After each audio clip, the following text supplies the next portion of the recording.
Muy bienvenidos a nuestro canal Enseñanza Bíblica. Estamos en la parte de los estudios bíblicos. Recuerden ustedes que hicimos la parte número 3, que estamos en la sección, hicimos la sección 1. Esta es la sección número 2 y vamos a continuar, y creemos que con el transcurso del estudio vamos a precisar una parte 3, una sección número 3. Así que vamos a ir viendo cómo nos organizamos para no tomarles mucho tiempo a ustedes y que no se aburran. Pero vamos a tratar de, o no aburrirse, sino cansarse más que todo. Vamos a tratar de leer los textos claves y tratar de explicarlo. La sección 3 va a ser un estudio mucho más exhaustivo, mucho más detenido, detallado de los beneficios y las bendiciones que da la Biblia cuando uno lo lee. Porque este estudio número 1, o sea, de la fe de Jesús número 1, es sumamente importante. Si nosotros explicamos bien esta lección, a veces generalmente trataba de que no, pero si se extiende un poquito más esta lección, si precisan reforzar un poco algunos conceptos que vamos a ver en la tercera sección, la sección 3 de este estudio, si ustedes precisan reforzar, pueden hacer una leccioncita más con el estudiante. Esto es muy importante para sacar todo tipo de dudas. Ustedes no corran en el estudio bíblico, sino vayan haciendo paso a paso. Y si se entiende, ¿por qué les digo que no corran sobre todo en este capítulo? Porque en este capítulo, si se entiende bien, no van a tener problemas con ninguna otra lección. ¿Por qué? Porque la persona, el estudiante, va a saber que lo que nosotros hablamos no es palabra de una iglesia, de un pastor o de un anciano, de un líder, ideas mías, sino que todo elemento doctrinal, todo elemento teológico está ordenadamente detallado en la Biblia. No hay errores. Por lo tanto, es necesario entender de que la Biblia es la autoridad, es la norma por la cual regimos todo tipo de doctrina, incluyendo el aspecto de la persona y la tarea como profeta de Elena G. de White. Eso es muy importante. Lo vamos a estudiar en su debido momento. Así que vamos a orar, vamos a dar inicio a este estudio para que el Señor nos conduzca. Querido Padre que estás en el cielo, gracias te damos de todo corazón porque podemos seguir, Señor, podemos tener un tiempito para leer la Biblia, poder aprender de ella, estudiarla y poder también, Señor, compartir lo que uno ha aprendido del estudio de la Biblia con nuestros amigos, nuestros oyentes. Y queremos, Señor, rogar que el Espíritu Santo nos venga a instruir y a acompañar. Lo solicitamos con mucha humildad y pidiendo discernimiento en el nombre de Jesús. Amén. Amén. Cuando uno va a dar este estudio, generalmente aquellos que tratan de no aceptar la Biblia como palabra de Dios, o quizá no desean realmente colocar a la Biblia en el lugar correcto, brindan a nuestros oídos algunas excusas como, por ejemplo, la Biblia tiene errores en las descripciones de los diferentes temas, de las porciones en las cuales se enfoca todo el libro de Dios, tiene equivocaciones, tiene incongruencia, dicen algunos. Ese es uno de los argumentos que se emplea hoy en día. Algunos dicen que la Biblia es un libro anticuado, es un libro viejo que ya no debe ser estudiado, ya debe ser dejado de lado, ya cumplió su función en su debido momento, hoy hay que actualizarse. Ese es otro argumento que tienen algunas personas. Y esta creo que es la que más he escuchado en mi pequeña experiencia que la gente dice, me cuesta creer. Y esto yo le agradezco a la gente, porque la gente a veces es muy sincera en este sentido. Me cuesta aceptar el libro de Dios porque fue escrito por seres humanos. Y la verdad que los seres humanos me han defraudado tanto, me han dañado tanto, me han lastimado tanto, que realmente depositar la fe, la confianza, el usar escrito está por medio de instrumentos humanos, y la verdad que me cuesta, dice la gente, ¿no? Y este es uno de los argumentos que generalmente se emplea. Ahora, perfecto, cuando uno escucha estas objeciones que tiene la gente, uno dice, está todo bien, no hay ningún problema, yo respeto al estudiante. Ahora, lo que yo le debo decir al estudiante es, ¿cómo se defiende la Biblia? ¿Qué dice la Biblia al respecto? ¿Será que la Biblia es un libro viejo? ¿Será que caducó? ¿Será que tiene errores? ¿Será que los hombres, los seres humanos que participaron de la escritura de este libro, escribieron sus opiniones? Bueno, es muy interesante que la Biblia lanza el desafío para que el ser humano escuche su defensa. Solo que el problema es que nosotros somos unilaterales o somos inconsecuentes en nuestra manera de juzgar la Biblia. Pero saben que la Biblia tiene una promesa que yo, cuando la leí por primera vez, me aferré a esta promesa, porque todos me pueden decir, o les pueden decir a ustedes como instructores bíblicos, como responsables de hablar de la Biblia, que quizás ustedes están locos, como llamaban al apóstol Pablo, quizás están perdiendo el tiempo, pero saben que la Biblia nos consuela cuando nos llegamos a sentir de esa manera. Dice Isaías, el capítulo 54 y el versículo 17, dice: ninguna herramienta forjada contra ti resultará eficaz.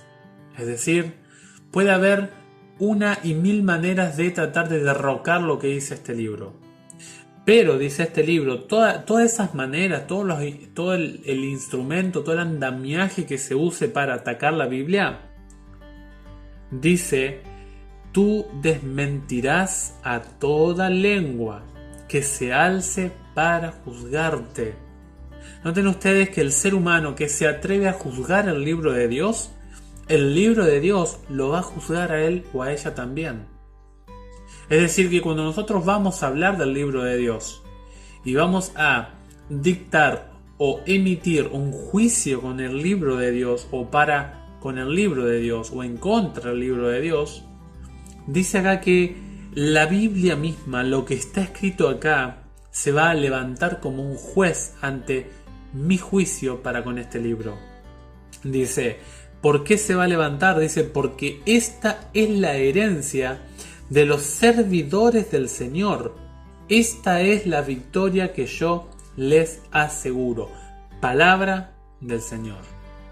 Noten ustedes que este libro nos dejó Dios para nosotros, y como es su herencia, es como su regalo, su obsequio para toda la raza humana, dice el texto: esta es la victoria que yo les aseguro. Es decir, Dios promete éxito para con el mensaje de la Biblia, porque Él es el que nos entregó este libro. Por lo tanto, vamos a escuchar ahora, y yo entiendo a la gente que piensa de esta manera acerca de los seres humanos que hablaron de parte de Dios. La Biblia dice qué pasó con estos seres humanos. Noten ustedes y acompáñenme allí a Segunda de Pedro. Este es un texto muy conocido, pero que nos ayuda mucho a entender esto de cómo escribieron los hombres. ¿Será que los hombres escribieron sus propias opiniones? ¿Será que los hombres interpretaron como quisieron los escritos que les fueron entregados? Eso es lo que la gente por ahí no alcanza a discernir. Que los seres humanos que escribieron este libro No se sentaron un día de la meditación y sacaron ideas suyas. No es que recibieron información y le hicieron una combinación, dándole una interpretación y escribiendo lo que ellos quisieron. El libro de Dios dice que estos hombres fueron conducidos. Noten ustedes lo que dice 2 de Pedro 1, versículo 19, dice: así hemos visto confirmada la palabra de los profetas, y ustedes hacen bien en prestar atención a ella como una lámpara que brilla en un lugar oscuro hasta que despunte el día y aparezca el lucero de la mañana en sus corazones. Dice el texto que la palabra de Dios fue, lejos de ser manipulada por los profetas, que vamos a hablar un poquito de los profetas, dice que fue confirmada por ellos. Es decir, primeramente el origen de la Biblia es digno de ser confiado porque viene de la persona de Dios. Y luego los profetas, los hombres y las mujeres que participaron en la escritura de este libro, lejos de torcer la escritura, ellos la confirmaron. Y esa confirmación se ve a lo largo de toda la historia que se escribió este libro. Y la persona, dice el apóstol Pedro, que presta atención a este libro, a esta palabra confirmada, hace bien. La Biblia cataloga la actitud, la conducta, el comportamiento humano cuando se presta atención a este libro como buena, como bueno. Dice el versículo 20: es cierto que estos hombres participaron en el mensaje bíblico, dice el versículo 19, pero, dice el versículo 20, tengan presente esto, ante todo, que nadie puede interpretar por cuenta propia una profecía de la Escritura. Noten ustedes, profeta, versículo 19, confirmaron. Versículo 20 habla de que la Biblia fue entregada por los profetas y lo que los profetas entregaron son profecías. Ahora, esta entrega que hicieron estos hombres dice que no hubo una interpretación subjetiva, no es lo que a mí me pareció. Cuando uno mira los mensajes, las informaciones de los seres humanos que participaron en esta escritura, tratan de describirnos con los detalles más minuciosos lo que ellos estaban recibiendo, con el único propósito de entregarnos el contenido de este libro, la información de este libro, lo más puro posible, lo más original posible. Y dice la Biblia, ante todo, en primera instancia dice, nadie puede interpretar una profecía por cuenta propia. Noten ustedes que la opinión personal, la subjetividad, la manera de ver las cosas fue dejado de lado por estos hombres. Y ellos escribieron la información como les fue entregada. Y esto es muy importante. Y luego dice el versículo 21, porque ninguna profecía ha sido anunciada por voluntad humana. No es que el profeta Daniel dijo, bueno, hoy me levanté con deseos de escribir esto. Tengo ganas, tengo la voluntad de hacer esto, de dejar este mensaje, para quien quiera leerlo. Dice el apóstol Pedro, la calidad, el origen, el surgimiento de la información que estamos leyendo, que estamos estudiando, dice, ninguna de estas informaciones ha sido anunciada por el deseo subjetivo de la persona que estaba escribiendo. Y esto es muy importante, dice, sino que los hombres, el original no dice los santos hombres, como dicen otras versiones, dice, los hombres han hablado de parte de Dios, impulsados por el Espíritu Santo. Noten ustedes que el texto nos dice que la voluntad humana en el mensaje bíblico es dejada de lado. Todos los intereses que tenían estos hombres y estas mujeres fueron dejados de lado y ellos nos entregaron, nos dejaron la herencia de Jehová por medio de sus servidores, los profetas, de manera honesta, de calidad pura. Noten ustedes que dice el versículo: hubo seres humanos. Es cierto, cuando la gente dice no, porque fueron escritos por hombres, es cierto, pero estos hombres ¿pasaron por un proceso de transformación? ¿O escribieron lo que ellos quisieron? Dice, ¿alguien los orientó? La palabra allí, feres, que es impulsados, significa alguien que es guiado, alguien que es dirigido, alguien que es llevado hacia un camino, hacia una orientación. Es decir que lo que estos hombres escribieron fue supervisado primeramente por la persona de Dios y luego a la hora el proceso de escritura, de formación de la escritura, fue supervisado, fue dirigido, conducido por el Espíritu Santo, que ya vamos a hablar de él. Ahora, cuando la gente dice, estos hombres escribieron lo que ellos quisieron, ¿es así lo que dice la Biblia? ¿Será que estos hombres pasaron por un proceso de crecimiento con Dios? ¿Un proceso de interacción con Dios? Bueno, eso tenemos que contarle a la gente, porque la gente generalmente cuestiona, y me parece loable esta actitud, cuestiona la Escritura, pero ahora también tenemos que decirle a esa gente, ¿usted escuchó el argumento de la Escritura? Porque el problema es que yo no hablo la Escritura. Ese es el gran problema. Yo cuestiono y lanzo y dictamino juicio ante el libro de Dios, y lo podemos hacer con cualquier libro, pero yo estoy en postura correcta para emitir un juicio cuando yo conozco lo que dice el libro de Dios. Porque vamos a darnos cuenta que cuando yo conozco, cuando yo miro el libro de Dios y lo manejo, el juicio humano, el juicio subjetivo, la sentencia personal va a ser muy diferente. Por eso yo le digo a la persona, perfecto, me parece de 10 que dude de la Biblia. Pero ¿sabe qué dice la Biblia? No le dejan a la Biblia que se defienda. Y me parece que eso es un poco atrevido del ser humano y un poco injusto también. Por eso hay una autora allí que ella describe, la autora cristiana Elena de White.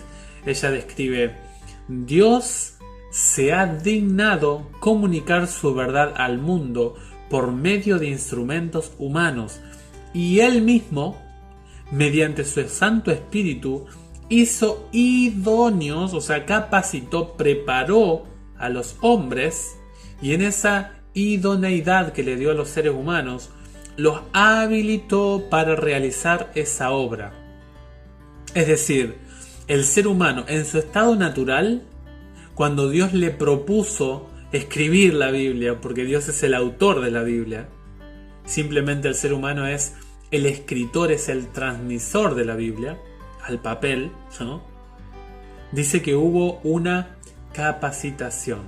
El estado natural del ser humano no podía permitirle que el ser humano participara del privilegio de plasmar la información de este libro. Dice que Dios, punto y seguido, guió la mente de ellos en la elección de lo que debían decir y escribir. Es decir, que Dios los orientó. Eso es algo que le voy a preguntar a Dios cómo fue, porque la Biblia no nos describe qué pasa en la mente del profeta. Nos describe las consecuencias o los rasgos físicos de cuando pasaba esta experiencia el hombre de Dios. Dice, el tesoro fue confiado a vasos de barro. Sin embargo, a pesar de todo, es del cielo. Qué interesante, ¿no? Pese a todas estas características, todo el proceso que pasó el ser humano, pese a que era frágil el destinatario de la Biblia, del contenido celestial, dice que, y allí habla de vasos de barro, a pesar de eso es del cielo. Por lo tanto, la Biblia cuando habla, cuando se defiende a sí misma y cuando yo la escucho, la Biblia nos cuenta de su origen celestial. O sea, es un contenido que no estaba en principio aquí en el planeta Tierra. Alguien externo a nosotros vino, se acercó, ingresó a este planeta y nos invitó, bueno, tuvieron ellos el privilegio, los invitó a los profetas a que escribieran estos mensajes para los lectores de la Biblia en tiempo actual. ¿Quién reveló las Sagradas Escrituras? ¿Y cuánto de ella es revelada? Esto es muy importante porque esta palabra revelar tenemos que tenerla en cuenta a la hora de hablar con la gente. Y esta palabra revelación tiene que ver con, se traduce de manera literal en el libro de Apocalipsis. Pero dice el texto de 2 de Timoteo capítulo 3, versículo 16. Dice, toda la escritura está inspirada por Dios. El original dice exhalada por Dios. En la sección 3 vamos a ver un poquito más de este versículo. Dice, toda la escritura está inspirada por Dios y es útil para enseñar, para redarguir, corregir y para educar en la justicia. Nos interesa la primera porción del texto bíblico. Dice, toda la escritura es inspirada por Dios. ¿Qué significa esto? La palabra revelación, inspiración, tiene que ver con un mensaje, con una información que yo desconocía. Por mi naturaleza pecaminosa, yo no podía acceder a esa información. Y Dios, la palabra Apocalipsis, la palabra revelación, Dios corre el velo y me permite descubrir lo que hay por detrás del velo. Cuando hablamos de esta palabra revelación, hablamos de un contenido, de una información que está oculta, que esa información, cuando se nos entrega, se nos da el privilegio y la responsabilidad de saberla y compartirla. Es una información que está oculta a nuestra mente pecaminosa. Es decir, el estado natural del ser humano no puede escribir lo que se ha escrito en este libro. Y para conocer la voluntad de Dios, necesitamos de Dios, necesitamos de su ayuda. Por lo tanto, querido amigo, este material que nosotros estamos estudiando, la Biblia, usted encontrará que esta información no nace en la mente humana. Simplemente el ser humano es el escritor de esta información. Dios empleó a seres humanos como usted y como yo para que podamos ver el poder de Dios, cómo la debilidad humana se perfecciona en el poder de Dios. Y la debilidad, la fragilidad humana es un testimonio del poder de Dios. Un ser supremo y superior condujo el andamiaje, la estructura, la formación del libro que nosotros tenemos. La iniciativa fue de Dios de hacer esta biblioteca portátil. Y eso es muy, muy importante. Noten ustedes que el verso dice toda.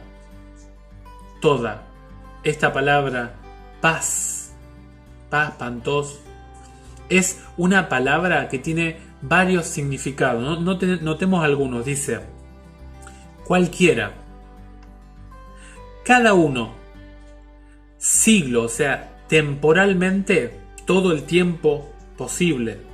Y esto hablamos de toda, a la vez de, a pesar de que fueron pasando los años, a pesar de que fueron pasando muchas personas, toda la descarga de contenido es inspirada por Dios. La palabra toda también significa clase, cosa, toda manera. Saben que Dios, la palabra ahí, manera, hace alusión a los llamados de Dios. Dios no llamó de la misma manera al profeta Daniel que a Abraham. No llamó a Moisés de la misma manera que llamó a Lucas. Cada autor tuvo un contacto con Dios de manera diferente, distinta. Y esta palabra involucra algunos elementos y nos permite conocer un poquito del Espíritu Santo. Este ser trabajó para que la verdad divina fuera realizada. Esta verdad divina es revelada por la acción del Espíritu Santo. El Espíritu Santo es el transmisor del mensaje, del contenido de la Escritura. Esto es algo que a mí me intriga, que le quiero preguntar a Dios cómo es que trabaja el Espíritu Santo o que trabajó con estos hombres. El Espíritu Santo protege su mensaje por medio de seres humanos transformados. Seres humanos que fueron dirigidos por el Espíritu Santo. El Espíritu Santo conserva la Escritura en el tiempo. Por ello, podemos confiar en la unidad de la Biblia, en la armonía que hay en la Biblia. Ustedes pueden leer, por ejemplo, Génesis 3, 14 y 15 y leer Apocalipsis 12, 17 y van a encontrar armonía de principio a fin, porque Dios es un Dios de orden. Por lo tanto, una persona que me dice que la Biblia fue escrita por hombres está juzgando de manera injusta, parcial, unilateral el libro de Dios y por ende a los seres humanos que participaron en la escritura de este libro. Queremos hablar un poquito acerca de cómo Dios le habló a un profeta. No quiero que se cansen tan largo el videito, pero permítanme describir un poquito lo que es un profeta. Un profeta es alguien que habla en representación de alguien que lo manda. La palabra profeta está compuesta por dos palabras, pro y femi. La palabra pro es delante, hacia, con una propuesta, con un fin, con un objetivo. Y la palabra femi es el acto de mostrar los pensamientos o dar a conocer los pensamientos de uno, o sea, cuando uno los transmite mediante el habla, y es el acto de afirmar, decir o comparar. Por lo tanto, es el profeta un orador inspirado, alguien que habla conducido por alguien por detrás. Debemos decir que hay personas que son profetas, pero falsos. Hablan de parte de alguien, pero no de Dios. Por eso es importante distinguir el verdadero del falso profeta. Allí en Números 12:6 se habla de cómo Dios transmite el mensaje a cada profeta. A veces se hablaba por medio de una visión, a veces por medio de un sueño, a veces por medio de se transportaba a la mente del profeta. Por ejemplo, el apóstol Pablo, allí en 2 Corintios 12, habla de un hombre que fue llevado hasta el tercer cielo y habla de él. Dice, no sé si en cuerpo o en la mente, pero el profeta sentía que estaba ahí, sentía que estaba en la presencia de Dios. Dice que se le prohibió al apóstol Pablo hablar de las cosas que allí se le dijo. ¿Por qué debemos creer a los profetas? ¿Por qué debemos creer a estos hombres? Porque la Biblia dice que Dios no hace nada sin antes informárselo a los profetas. Amós 3:7. Nunca Dios va a hacer algo sin antes contarle a sus siervos, los profetas. Por lo tanto, confíe en la Biblia. Confíe en la Biblia porque el libro que usted está leyendo viene del Creador para su criatura. Esta es la segunda sección. Esperemos que vamos a ir agregando información en la sección número 3 de esta parte, de este estudio número 3. Así que deseamos de corazón que el estudio de hoy haya sido de bendición, haya sido de ayuda para ustedes y también para nosotros. Deseamos que desde el canal que Dios les bendiga, les acompañe y nos vemos en el próximo video si Dios lo permite. Fuerte abrazo y que anden muy pero muy bien.